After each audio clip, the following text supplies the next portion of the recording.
My name is Santiago Claramunt. I'm Associate Curator of Birds at the Royal Ontario Museum. I'm delighted to welcome you for today's Curator Conversation, which is a digital program that explores themes from their own collections in informal conversations with invited speakers. Today's program is in support of a newly opened exhibition, Wildlife Photographer of the Year. WPY is the longest running and most prestigious nature photography competition in the world and has returned to the ROM for the 9th year in a row. The stunning photographs of this exhibition allow visitors to experience nature in vivid detail and get up close to some of the world's most extraordinary species and the challenges they face. I would like to take this opportunity to thank TD for their ongoing support of this program, and the Royal Exhibition Circle for supporting the exhibition. Wildlife Photographer of the Year is developed and produced by the Natural History Museum of London. I would like to begin by acknowledging that the ROM sits on what has been the ancestral lands of the Wendat, the Haudenosaunee Confederacy, and the Nishnaabeg Nation, including the Mississaugas of the Credit First Nation, since time immemorial to today. I'm delighted to welcome my guest for today's conversation, Peter Cavanagh. Peter is a very talented wildlife photographer. His photos have been included in the Audubon Society Top 100 Bird Photographs. He's a member of the North American Nature Photographers Association and has guest curated the exhibit, How Birds Fly, at the Seattle Museum of Flight. His new book, 100 Flying Birds, Photographing the Mechanics of Flight, is available now from the ROM Boutique and other retailers. We'll begin with a short conversation exploring the mechanics of flight using Peter's spectacular photos. During the program, please submit your questions or comments via Q&A that the feature on the screen. And we will have some time at the end to answer your questions. Please join me in welcoming Peter Cavanagh to the conversation. Peter, good to see you. Santiago, thank you. I'm delighted to be here. Yeah, you're welcome. I'm going to start the slideshow to start to see these images right away. So to begin, tell us briefly how you become interested in photographing birds and why this passion for flying birds in particular. Well, Santiago, I have been taking photographs for as long as I can remember. My mother was a darkroom assistant in her early years, and we had a darkroom in our house. And as you'll see on the next slide, I've owned a variety of cameras in my life. Believe it or not, there was a 1900 box camera still working in my house when I grew up.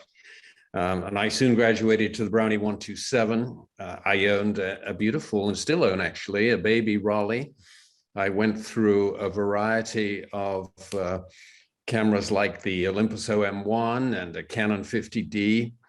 And finally, today, I have arrived at the rig you see on the next slide, which is sort of, actually, I think yes, this was my first ever serious bird image. So you asked me how I got interested in birds. Well, I am an instrument-rated private pilot, and when you study to be a pilot, you learn a lot about aerodynamics. My professional training is in the biomechanics of human motion, and so it seemed natural to me to take that background and apply it to birds. And I went out on this day in 2009, February the 8th, with another photographer. And I took this photograph, which I wouldn't be that proud of today, but it really was the photograph that said to me, this is what I want to do. I want to fly. I want to photograph flying birds. It's a beautiful photograph. And it happened to me as well. Once I start to learn the intricate or the difficulties of flying, you start to see flying birds in a different way, and it becomes an obsession, I will say. It certainly is an obsession with me, and I now have the tools to do it, as you see on the next slide. So my current rig is a really remarkable camera, which is able, through artificial intelligence, to actually find the bird's eye in the frame. So the photograph on the left is a greater kestrel that I took recently in Namibia, and you notice that the eye is super sharp. Well, that's partly me, but mostly the camera. And not only does the camera find the eye, but it tracks it across the screen, which is, I just kind of shake my head sometimes and Amazing. think, how did it do that? Yes, and I guess there are difficulties in photographing flying birds. We can talk about those during the next slides. Let's go ahead and I guess talk about the easy ones, the ones birds like this Stellas Sea Eagle that glide and soar a lot, so they're kind of slow moving and they don't flap, they don't move their wings much. So in that sense, they are easy to photograph, right? Yes, I always recommend people who say to me, how do I get started? I say, find yourself a large bird, like a heron. Don't start at your bird feeder, because photographing small birds is incredibly difficult. If you try to photograph small birds on a perch, you'll have 50 pictures of the perch and no pictures of the bird, because they are so fast. But yes, this bird is remarkable, but it is the largest eagle. And it has these separated primaries like fingers that you see in so many birds. And of course, that is a strategy to reduce the shedding of vortices on the wings, which makes these birds more efficient. And I should also mention that we put the conservation status, and there are less than 4,000 of these birds left in the world, which is very sad and very important that we take notice of. Where does this eagle live today? Yes, that's it. Less than 4,000 Stellas Sea Eagles. Yeah. So the red icon is the conservation category for my UCN. Yes. And the blue icon is indicates whether the photo is in your book, right? That's correct. Yeah. So this is a photograph from the book, and this bird is classified as vulnerable. Let's go to the next one. You can see also here the separation of the primary feathers, the outermost feathers of the wing, separating that reduces drag, right? So making the flight more efficient. It does, and this is a tripod-mounted photograph. This is, I'm sure everybody's had this experience, that I was told that condors can reliably be seen at this location in Chilean Patagonia, and I was there for 3 days and there wasn't a single condor. And finally, in the last couple of hours, a whole squadron of them came by, and the astonishing wingspan of this bird is it's like an organ keyboard in a cathedral, I think. Totally, it's beautiful. This is one of the largest volant birds, right? It is, and it's also one of the birds that has amazing ability to fly without flapping. It detects thermals, and one bird has been known to fly for 5 hours without a single wing flap. Amazing. Yeah, so they use these currents of air that go upwards, like thermals, these bubbles of hot air going upward. And in the Andes, they also use the updrafts of the produced by the mountains. The wind have to go up because of the crest of the mountains, and they can be seen flying along the ridges of the mountain, taking advantage of those currents. But the next bird doesn't have those advantages. So this is a wandering albatross, and it's flying over the sea where there's no thermals and no mountains. So how does this bird can achieve that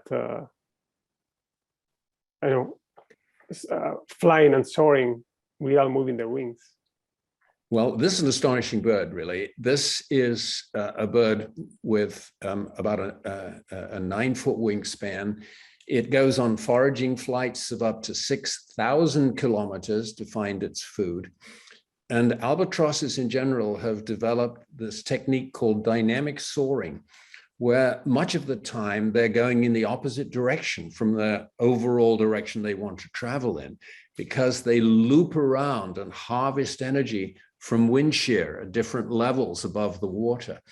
And this is called dynamic soaring. And they are really quite astonishing birds. And of course, albatrosses in general have suffered greatly from being caught on long line fishing traps. And this bird is also classified as vulnerable. Vulnerable. Yeah. Again, it's another large bird, one of the largest volant birds. And note also that in this case, they don't have the separation of the primaries, right? The wing is pointy, and that I think it's because of the higher speeds, right? That they have to fly. Yes, and they at high speed. At high speeds, the separation of the primaries is not apparently it's not as efficient. It's not efficient anymore, right? Yeah, they have a different mechanism. They have the biggest aspect ratio of almost any bird. That is the ratio of length to width. And it's not an accident that this has been copied by sailplane gliders. And what it does is it increases the lift to drag ratio. For a long wing like that, you get more lift and less drag. And I should add, this was taken from a moving ship, of course, in the Southern Ocean, which is... Yeah, I was going to say that's going to be a challenge for yeah, photographing, right? Yeah, there are times when it's a challenge to stay on the deck, let alone hold your camera. Yeah, particularly in the Southern Oceans, which are Right. the South Atlantic, maybe? Yes. Mm-hmm. Yeah, it's famous for being a rough ocean. So how about birds that flap their wings? Things might be more complicated regarding obtaining like sharp photos of this flurry of movement. Yes, this is a tripod mounted shot, and fortunate to get both birds in the same frame. It was taken in Iceland, and the problem with shooting two birds together is with a long focus lens, like say a 500 or 600 millimeter lens, you have a very, very narrow depth of field, and one bird will be in focus and one bird will be out of focus. So getting two birds together in focus is quite a difficult thing with a long lens. So it really a lucky shot, and you just have to take a lot of shots. When I shoot in continuous mode at about 30 frames a second with my Sony Alpha 1. And that's a lot of images. I come back from a day shooting with sometimes 2,000 images, and I look through, and if I have just 4 or 5 really good ones, then I'm a happy guy. This is a beautiful picture. It's a migratory bird, highly efficient in flight as well, traveling thousands of kilometers every year. And you can see the high speed, pointy wings again. But this time they're flapping those wings like crazy, right? Most of the time. They are. These guys do not glide very much at all. Okay, how about these heavy weights? Yeah, they flap their wings. What's going on here?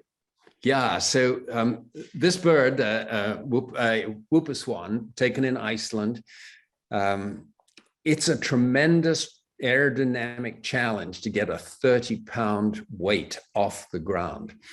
And what they need is they need 2 things. They need ideally a very strong headwind, because the speed over the wing of the air doesn't matter whether the bird's moving or whether it's a wind. And then they need to run very fast. And you can see that these birds are screaming along the beach, trying to get enough flow over their wings to get into the air. And not an easy problem to get a bird that heavy into the air. This was an opportunistic shot. You know, usually I set up at a place where I know birds are going to be, where I know they nest, where I know they perch. But I was actually just driving along a road in Iceland when I saw these birds on the beach and quickly got out and took the shot. They were already running when you saw it? They were. I was lucky to, I drove a little bit past them and then they caught up with me. So I guess you're kind of, if the bird is perching or sitting, you are kind of bored, not doing anything, and you wait for the time when they take off or they fly, right? You're the opposite of the regular bird photographer. That's right. That's my typical way. I spend a lot of time waiting for a bird to take off. Now the next bird is kind of the opposite. Very small. And for these guys, it seems easy to just to fly, right? And even to hover, you know, suspend their bodies in air without moving, right? Well, hummingbirds break all the rules, flight rules of other birds. They flap their wings much faster, 40 to 60 reps a second. But most interestingly, and you can see that in this photograph, they get lift from their wings on the backstroke as well as the forward stroke. You can see that this bird is actually moving his wings back and the feathers are laid out in front of that edge of the wing. Yeah, the wing is upside down, basically. It seems to be, yes, it's being used in the wrong way. And they get about a quarter of their lift on the backstroke, 75% on the forestroke and 25% on the backstroke. Now, generally, I use multiple flash when I take photographs of hummingbirds to strobe them and stop the motion. But this was a available light photograph taken as the hummingbird was just feeding in the wild. Amazing picture. Yeah, how about this one? It looks like it's soaring or not moving their wings, but what's going on there? Yeah, this is an interesting picture because it's a Caspian tern taken just outside my window here on Lopez Island. And this bird has caught a fish and is actually flying, flapping back to share the fish with its mate. And you see that the flexibility of the terminal feathers, they're not separated, but they're turned upwards. And this again is a strategy that reduces drag. And this is the kind of photograph that inspired aircraft designers to put winglets on airplanes. And once this was done in the 70s, they experienced about a 4 to 5% reduction in fuel costs.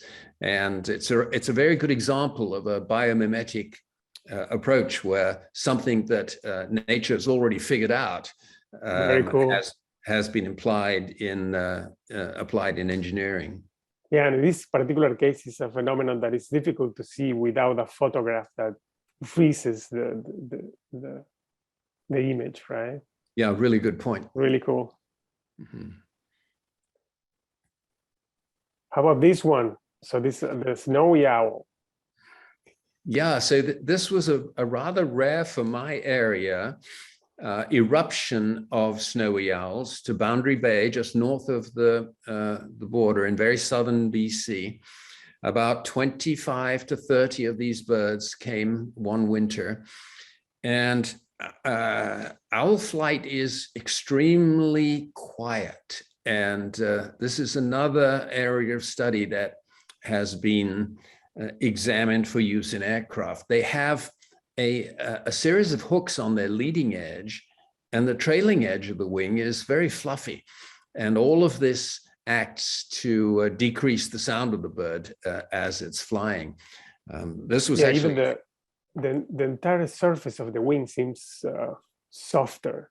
We have some wing preparations here in the collection. You can really see those details very clearly. Yes. And the typical explanation is for not warning the prey, right? For a silent flight for taking the prey by surprise. Yes, and it's also thought that the lack of noise allows the bird to hear better as well. Exactly. Yeah. That I think that's probably a better explanation or a more important factor there, because some of these owls use only their hearing for detecting the prey, even while they are flying. The Atlantic puffin, beloved bird. Yes. But you can see in the picture, you don't see the tips of the wings, but they really look like very short wings, right? Yes, they have a wing that's a compromise, because this bird actually swims with its wings underwater. You know, many birds go underwater and just use their feet, but this Alcids, the group that this bird belongs to, swims underwater. And getting a shot like this is quite difficult, because the puffins just pop up above the edge of the cliff where they nest. And it took me most of the afternoon on a small island in Scotland to get this picture, because what one generally wants when photographing a bird is to get the bird in the viewfinder as soon as possible, so you can begin to frame it, focus on it. But these birds pop up in a matter of half a second, and so you need a good slice of luck to get a picture of a puffin carrying fish. That's probably because they are small, but also because they are flying very fast, right? And they have to fly fast because they have small wings. Right, So right. There's no option. They cannot fly slow. They will drop, right? That's right. They've got to do that because the lift is proportional to the square of the speed that they travel at. Exactly, and the circle of air that is modified by the wings. So the shorter the wings, the more speed you need to pass through that circle, more air, right? Yes, exactly. It's aerodynamics is complicated by itself, and bird aerodynamics is even more complicated, but it's really cool. And there are some principles that facilitate the interpretation of the morphology of the wings and the behavior of the birds. Ooh, that's a kind of bird that cannot be seen in the northern hemisphere, right? Yes, this is the only land-based bird in the Antarctic region. It's called a snowy sheathbill. And this was actually taken on South Georgia, as you see on the left. It's like a white pigeon, pigeon of the Antarctic zone. And it's got this not so charming habit that its diet is actually penguin feces. And it's a very successful bird because there's a lot of penguin feces around. Yeah, this picture, I guess, talks about going to remote places. What are the most remote places you have been for taking pictures of particular birds? Yeah, South Georgia definitely is it. And it's an astonishing island, about 100 miles north to south, 20 or 30 miles wide. There are billions of birds there, and for the most part, they don't care about you at all. With most of the animals there, you can get very close. And of course, mostly they're penguins, non-flying birds, but it's I think the most remarkable place that I have ever been. Very cool. Let's skip a couple of pictures and talk about this one. Yeah, so this is the famous resplendent quetzal. And this was a bird that was revered by the pre-contact civilizations. The emperors typically sent out hunters to bring back hundreds of these birds so that their feathers, their long tail feathers in the male, could be used in garments, in ceremonial garments. This is a composite of a tripod mounted shot. The camera was fixed, and I took exposures at 30 frames per second as this male bird brought a small avocado to the nest. And then I composited them together. So you get to see the whole approach and how this tail, which is a symbol of the male's fitness as a breeder to the female, is actually a tremendous aerodynamic hindrance. It just gets in the way and flaps everywhere. But it works because the female quetzals, they love males with very long tails.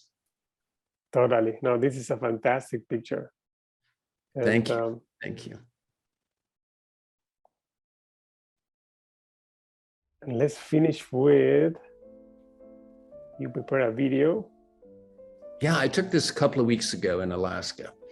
This is an eagle enjoying a very pleasant meal with a black-billed magpie flushing around, and suddenly in comes the attacker. Contact with the claws, and then once the bird is down, he's going to hit him again. And this is all a fight over a piece of salmon, I might add. The original bird's leaving, and the attacker, it's time to take his spoils.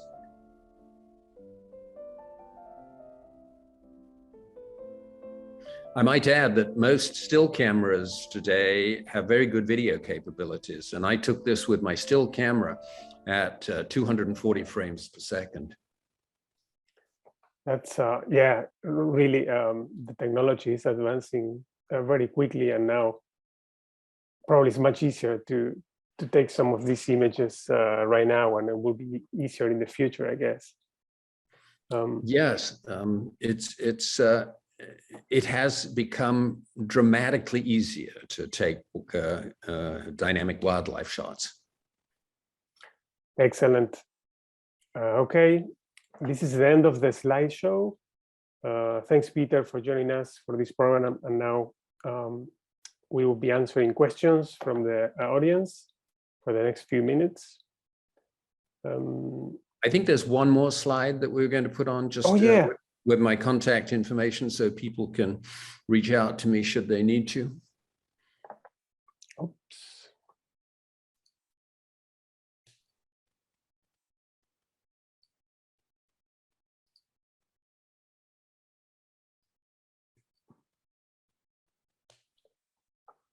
Yeah, please. You have the Peter's contact information there. I'm following him in Instagram. He posts very cool photos in Instagram, and make sure to visit his website too.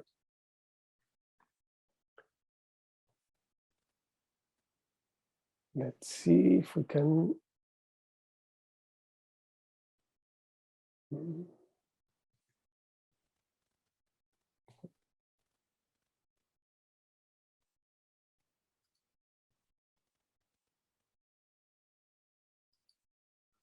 Okay, let's see if we have questions in the Q&A.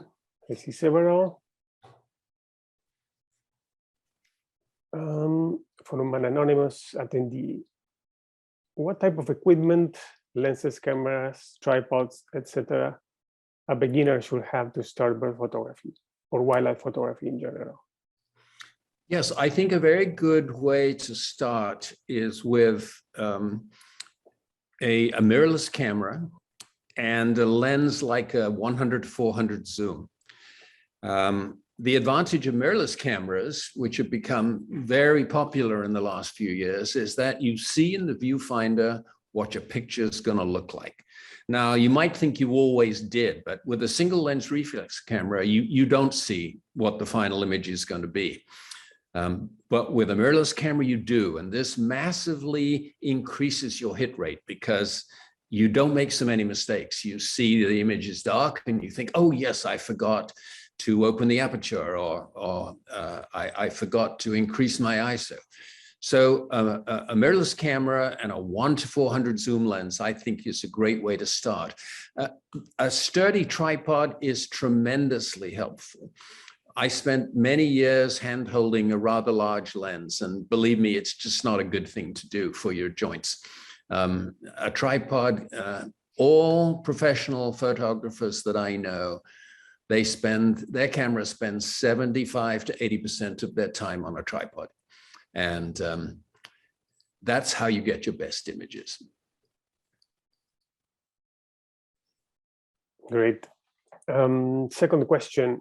Any hints on starting off using a smartphone camera to take birds? Or is it just about pointless or try photographing birds with a smartphone? Well, I think that one of the most fantastic features of smartphones is that they do have a really good video camera. You can actually take very high-speed pictures with a smartphone. You can get tiny little clamps that put them on a tripod, and so I would recommend that. And the main issue is that you don't get the magnification, even with the high zooms. But I have seen birders taking great pictures through their scopes with an iPhone.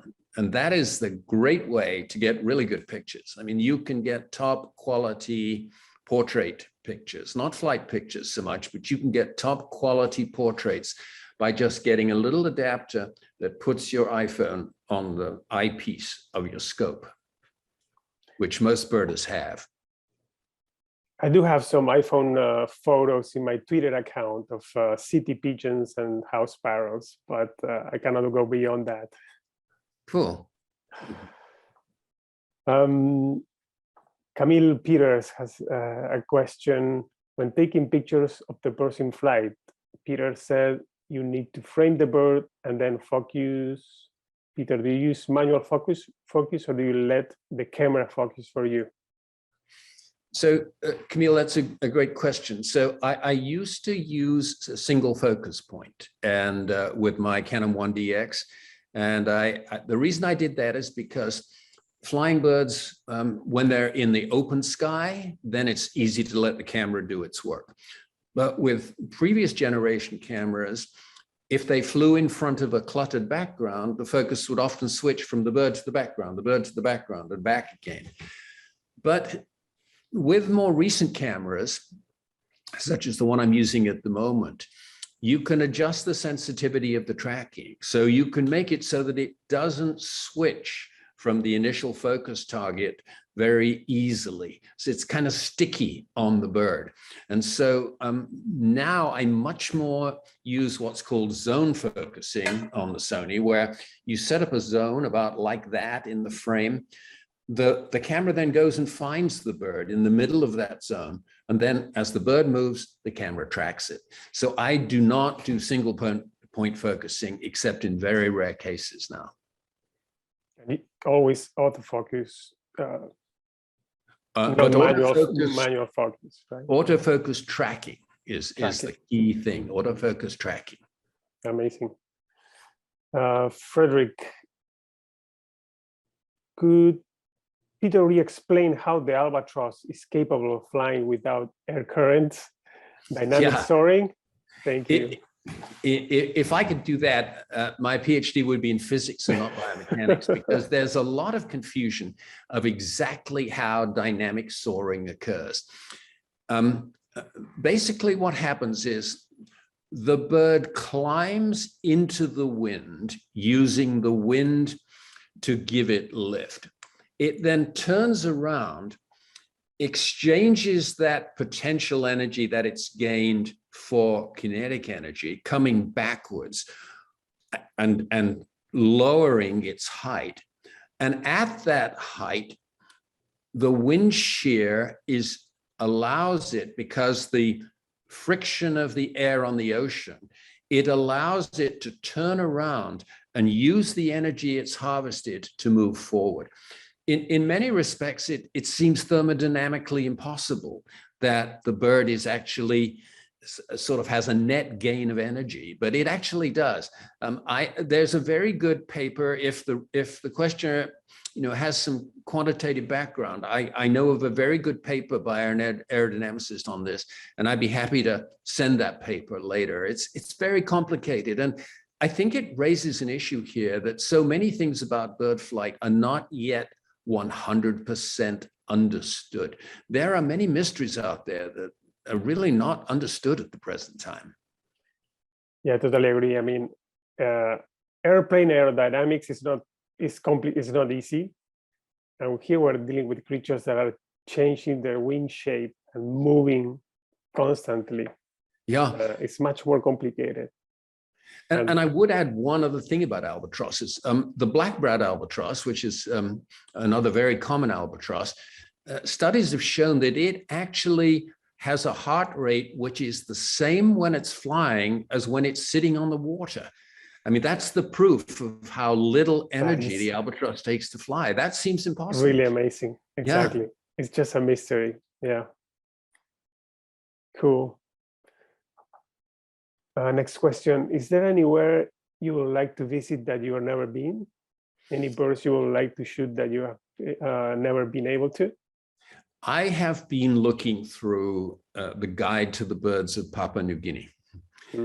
And I actually, by a strange coincidence, know Thane Pratt, who is the author of that guide. And I had breakfast with him a couple of months ago to talk about going to shoot flying birds of paradise. Because everything we've seen about birds of paradise are them doing their amazing dances. But I would like to shoot birds of paradise flying. And so that's on my list.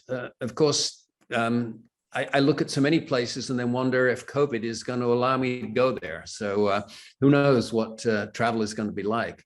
But that's one place I certainly would like to go to. That would be amazing. And then you can submit the pictures to the Wildlife Photographer of the Year competition. Yes. Next question from Mark. Do you worry about photographers baiting birds to get birds in flight? So this is a really interesting question. For birds in flight, it's not so much of an issue because mostly you're photographing birds going about their daily life. But for example, almost all the shots of snowy owls you see taking prey from the ground, they are baited shots. Oh. And somebody has put small mammals underneath the snow. And but this is a very slippery slope because are we against having feeders in the backyard? Is that something that's beneficial or positive? Hummingbird feeders, there are lodges in Costa Rica that have given up using hummingbird feeders to bait, because that's baiting as well. And instead they plant flowers that they know the hummingbirds like. And there's some evidence in North America that hummingbird range has been extended artificially by people putting feeders out. So there's definite evidence that baiting changes bird behavior. And in general, I don't like it, but you can't be hard and fast about that because of the big continuum that there is. I never photograph captive birds. I hate the thought of flying birds being in a cage. I just hate it. I will not photograph captive birds. Fair enough. Yeah, I have to mention there's a recent study in the UK showing that the feeders, the massive feeding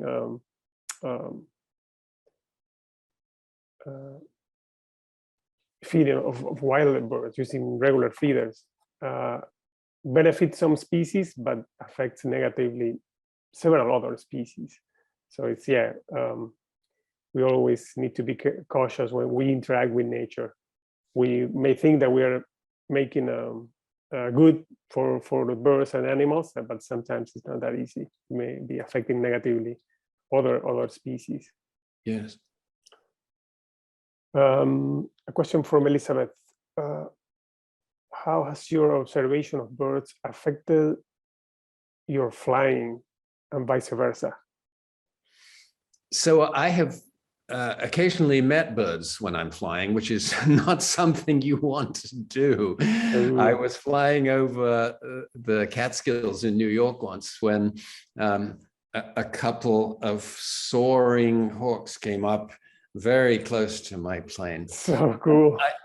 I'm constantly in awe about how much more birds can do than flying planes can do. It is just astonishing how, I mean, birds have self-repairing wings, for example, which is pretty astonishing. They can produce turns. And when I watch a short-eared owl hunt, for example, it'll be flying along and then in one moment it'll be down on the ground. Just incredible flight. So I think that what watching birds fly has done is made me realize how limited the way we have copied them in flying machines is, and that they still are far and away the champions of flight and have so much more flight capability than even our most agile and our fastest planes. It must be amazing to just face a bird up in there at high altitudes. Brian asks, can you measure the energy or power used in each type of flight? Yes. So if we go to a bird like an albatross, for example, and we mentioned that they are barely exerting above their basal levels when they're flying, that is not the case for takeoff.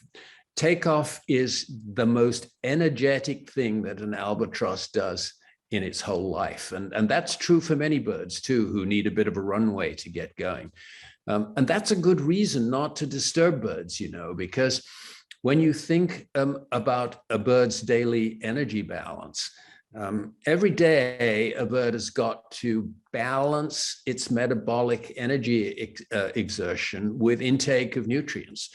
And so if you see a flock of geese, for example, and you, for no other reason, decide you're going to disturb them, you suddenly have increased the feeding requirements of all of those birds for that day, because takeoff is their most energetic thing.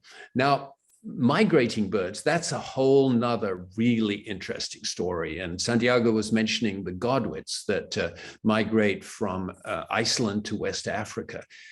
Typically, what migrating birds will do is that they will have a period of fattening up before they leave, and they will vastly increase their onboard stores of fat before they go, because they try to choose at times when the winds are favorable, but nevertheless, they are faced with many, many thousands of kilometers of very energetic flying. And so I think migration is a whole other and extremely interesting story in its own right as far as energy is concerned. Yeah, I just wanted to add that calculating or estimating exactly how much energy takes for different birds to do different flights is very difficult. And people have done that experimentally in wind tunnels, where they can measure physiological variables in an enclosed system. But yeah, it's one of the challenges of studying avian aerodynamics. That it's difficult to assess how much energy is being spent by second, and that connects. It's related to how we can test whether some models of bird aerodynamics are correct or not. One thing that we're doing here at the ROM with my students is to use combine information from the morphology of the wings with what we know about avian aerodynamics using some simple models, but we can actually estimate the mechanical energy required for different birds to fly, just based on the wing morphology and the body mass of the birds. But it's really difficult. Last question: do your photographs of birds in flight get used in research or like academic contexts? There have been examples where there's a very interesting study to see whether ospreys are right-handed or left-handed, which seems like an odd question. And that is because when an osprey is carrying a fish, it's like a skateboarder. It has 1 foot forward and 1 foot back, holding the fish like this. These researchers went to the many thousands of pictures that there are of ospreys on the web. And although that's not a randomized study, but they actually determined that ospreys are right-handed, believe it or not, that the majority of the birds had their right foot back and their left foot forward when they were carrying fish. So there's an example of where sort of citizen science answered a really odd and interesting question. But my pictures have not been used directly in that regard. I will have to add that talking about bird flight is,